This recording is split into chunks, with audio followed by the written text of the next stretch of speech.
Alrighty, for those of you that care, I'm going to see if I can get this old saw running today.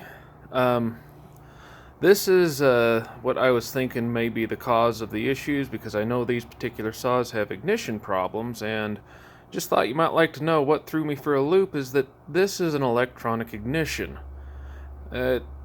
Surprised the living heck out of me. I mean, these older saws shouldn't have an electronic ignition.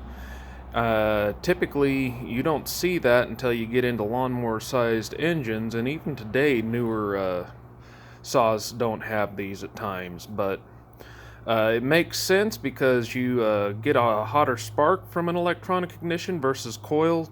Coils run about 20,000 volts. You can usually get about 30,000 to 50,000 out of an electronic ignition, depending on the application. But why they decided an electronic ignition was needed for an engine this small, I have no idea. But what I've done is I've cleaned it up and threw it in a toaster oven just at 200 degrees for about an hour. That's the typical thing for any kind of a coil that doesn't want to work. You may be able to save them.